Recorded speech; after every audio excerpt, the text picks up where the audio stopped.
नमस्कार दोस्तों, Ram study classes में आपका स्वागत है। दोस्तों, आज की क्लास में हम भारतीय इतिहास के जितने भी प्रश्न पहले पूछे गए UP triple S C PET के, तो उसमें से हम आज की क्लास में 55 क्वेश्चन पढ़ने वाले हैं और जो भी प्रश्न बचेंगे उन्हें हम भाग 2 में पढ़ेंगे। तो चलिए क्लास की शुरुआत करते हैं। पहला प्रश्न है, ऋग्वेद में विश्वामित्र नामक एक ऋषि और किन 2 नदियों के बीच संवाद है? तो इसका राइट आंसर है ऑप्शन नंबर डी, व्यास और सतलज। नेक्स्ट प्रश्न है, महावीर स्वामी को जिन के नाम से जाना जाने लगा था, तो जिनका क्या अर्थ है? तो जिनका अर्थ होता है ऑप्शन नंबर बी, विजेता होता है। आगे देखेंगे, जैसा कि अशोक के शिलालेखों में उल्लेख किया गया है, मौर्य साम्राज्य में राजधानी पाटलिपुत्र और अन्य 4 प्रांतीय केंद्रों सहित 5 प्रमुख राजनीतिक केंद्र थे। तो निम्नलिखित में से कौन सा प्रांतीय केंद्र इसमें से नहीं था? तो इसका राइट आंसर होगा ऑप्शन नंबर सी, इंद्रप्रस्थ नामक कोई प्रांतीय केंद्र नहीं था, जबकि सुवर्णगिरी, तक्षशिला और उज्जैनी नामक प्रांत थे। नेक्स्ट प्रश्न देखेंगे, शिवाजी की मृत्यु के बाद मराठा राज्य में प्रभावी शक्ति चित्तपावन ब्राह्मणों के एक परिवार के पास थी, जिन्होंने शिवाजी के उत्तराधिकारियों को पेशवा यानी प्रधानमंत्री के रूप में सेवा दी थी। तो कौन सा शहर मराठा साम्राज्य की राजधानी बन गया था? तो इसका राइट आंसर होगा option number C, Poona, Pune राजधानी बन गया था। नेक्स्ट प्रश्न है, 1722 में किसकी सूबेदारी सवाई राजा जयसिंह को दी गई थी? तो राइट आंसर होगा ऑप्शन नंबर सी, आगरा की सूबेदारी सवाई राजा जयसिंह को दी गई थी। नेक्स्ट, स्वतंत्र भारत में उत्खनन किया गया पहला हड़प्पा स्थल निम्नलिखित में से कौन सा था? तो इसका राइट आंसर होगा ऑप्शन नंबर डी, रोपड़। नेक्स्ट प्रश्न, महावीर स्वामी और उनके अनुयायियों की शिक्षाएं कई शताब्दियों तक मौखिक रूप से प्रसारित होती रहीं। इन्हें लगभग 1500 वर्ष पहले लिखा गया था। वर्तमान में वे निम्नलिखित में से किस स्थान पर उपलब्ध हैं? तो इसका राइट आंसर होगा option number C, Vallabhi, Gujarat में। नेक्स्ट प्रश्न है, समुद्रगुप्त की प्रशस्ति संस्कृत में एक कविता के रूप में किस कवि द्वारा रचित थी, जिसे इलाहाबाद में अशोक स्तंभ पर अंकित किया गया था? तो इसका राइट आंसर होगा ऑप्शन नंबर सी, हर्षेड।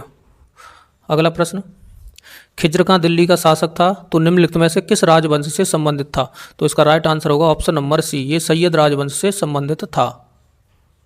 अगला प्रश्न है, वेद के अंतिम भाग को निम्नलिखित में से किस नाम से जाना जाता है?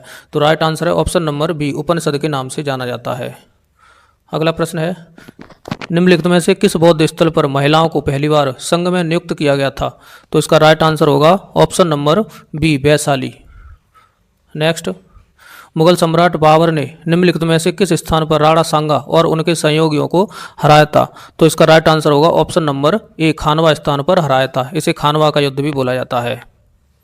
अगला प्रश्न, निम्नलिखित मराठा प्रमुखों का उनके क्षेत्रों के संबंध में मिलान कीजिए। तो इधर मराठा प्रमुख दे रखे हैं और इधर उनसे संबंधित क्षेत्र दे रखे हैं, तो आपको याद रखना है।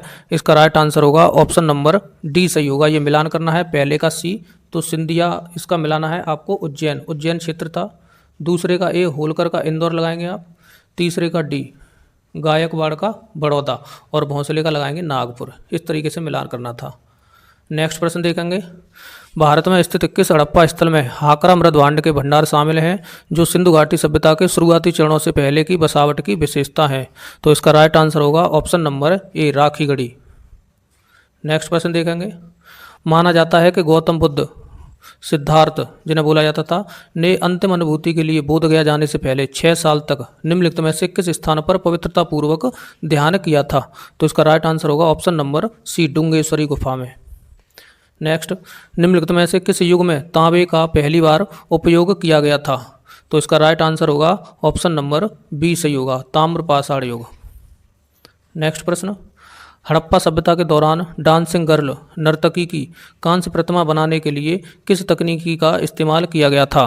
तो इसका राइट आंसर होगा ऑप्शन नंबर डी, ये मोम लोपी ढलाई कास्टिंग, इस तकनीकी का उपयोग किया गया था।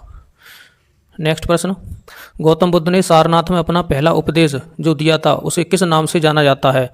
तो इसका राइट आंसर है ऑप्शन नंबर बी, इसे धर्म चक्र प्रवर्तन के नाम से जाना जाता है। आपको ध्यान रखना है। नेक्स्ट प्रश्न है, हड़प्पा के एक बंदरगाह का नाम लिखिए। तो इसका राइट आंसर होगा ऑप्शन नंबर ए, लोथल एक बंदरगाह था। आगे प्रश्न देखेंगे, मौर्यकालीन भारत के विवरण वाली इंडिका के लेखक कौन थे? तो इंडिका किसने लिखी थी? तो आपको याद रखना है ऑप्शन नंबर ए, सही होगा, मेगस्थनीज ने लिखी थी। नेक्स्ट प्रश्न, निम्नलिखित में से कौन सा वह व्यक्ति है जिनका नाम देव नाम प्रिय प्रदर्शनी भी था? तो इसका राइट आंसर होगा ऑप्शन नंबर बी, मौर्य सम्राट अशोक को देव नाम प्रियदर्शनी कहा जाता था। याद रखना है आपको। नेक्स्ट प्रश्न है, निम्नलिखित में से कौन सी हर्षवर्धन की पहली राजधानी थी? तो हर्षवर्धन की पहली राजधानी, राइट आंसर होगा ऑप्शन नंबर बी, थानेश्वर थी। नेक्स्ट, जैन धर्म का सबसे महत्वपूर्ण मौलिक सिद्धांत क्या था? तो इसका राइट आंसर होगा ऑप्शन नंबर बी, अहिंसा। नेक्स्ट प्रश्न, निम्नलिखित में से किस शासक के दरबारी कवि हर्षेड थे?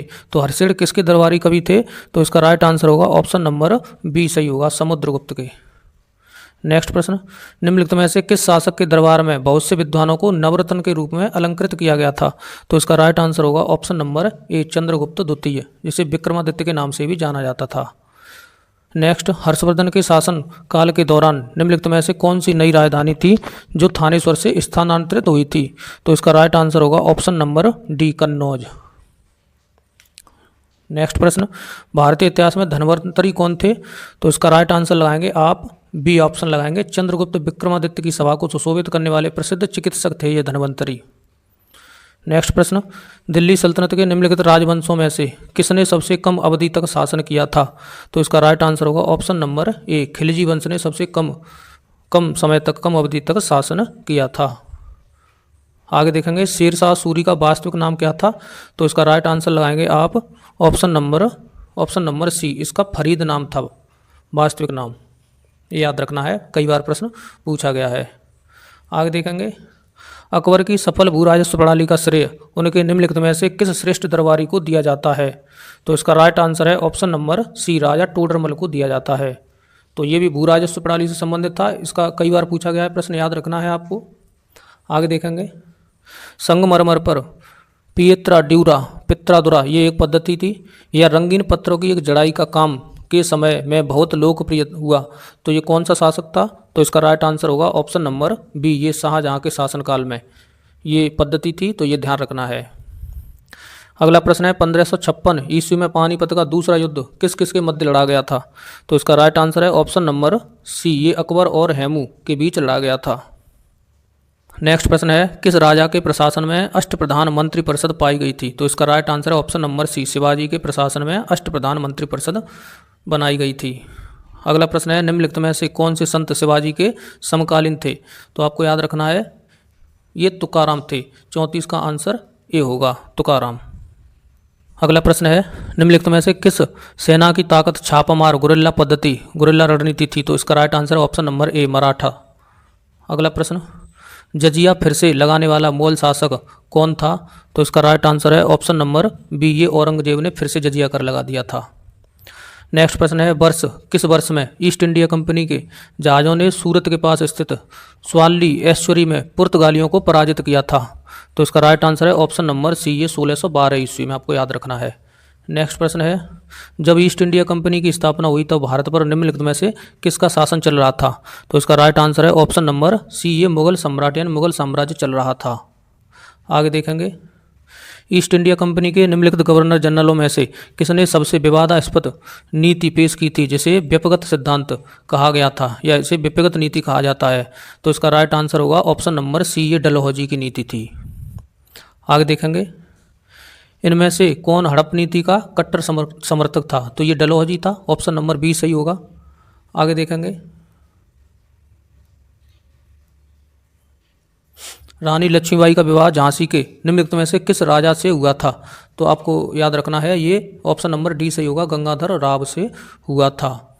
अगला प्रश्न, जब मंगल पांडे विद्रोही हो गए तब वह 34वीं मूल नेटिव इन्फेंट्री रेजिमेंट में एक सिपाही थे जो किस स्थान पर स्थित था? तो इसका राइट आंसर होगा ऑप्शन नंबर सी, ये बैरकपुर छावनी, बैरकपुर में स्थित था ये 34वीं नेटिव इन्फेंट्री, ये कई बार प्रश्न पूछा गया है। अगला प्रश्न देखेंगे, डलहौजी ने भारत में ब्रिटिश साम्राज्य के लिए अवध को कब्जे में लिया था?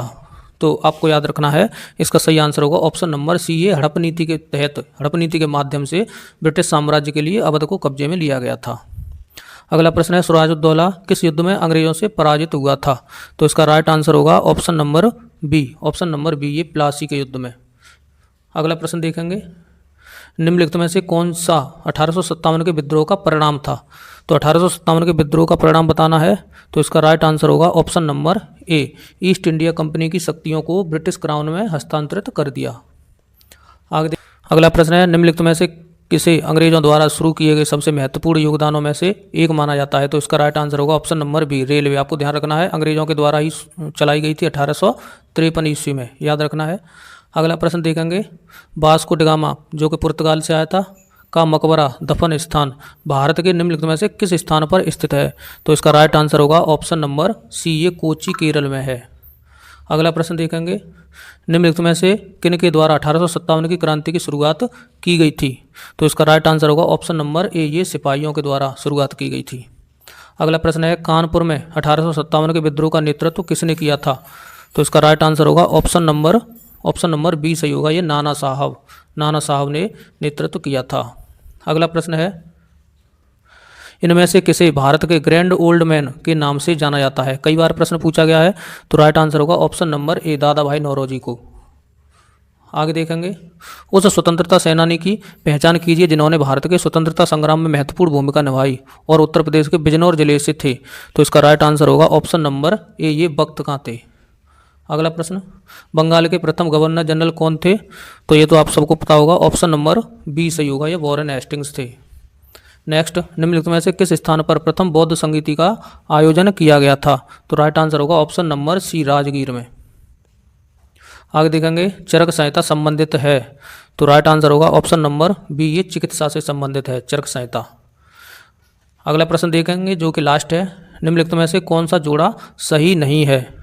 तो आप इसका आंसर लगाएंगे ऑप्शन नंबर डी सही होगा, ये 1709 में औरंगजेब की मृत्यु हुई थी, ये सही नहीं है, जबकि ये सही है। 261 BC में कलिंग युद्ध हुआ था, 78 AD में शक संवत की शुरुआत हुई थी। आपको ध्यान रखना है, इसे ईसा पूर्व बोला जाता है और इसे ईसवी बोला जाता है, AD को, एनो डोमिनी, और ये बिफोर क्रिस्ट होता है। तो 622 में मुस्लिम लीग की शुरुआत हुई थी। तो ये 56वां प्रश्न है, यहाँ से हम भाग 2 में पढ़ेंगे। तो इसी प्रकार आप अपने क्वेश्चनों का रिवीजन करते रहिए। वीडियो देखने के लिए धन्यवाद। जय हिंद, जय भारत।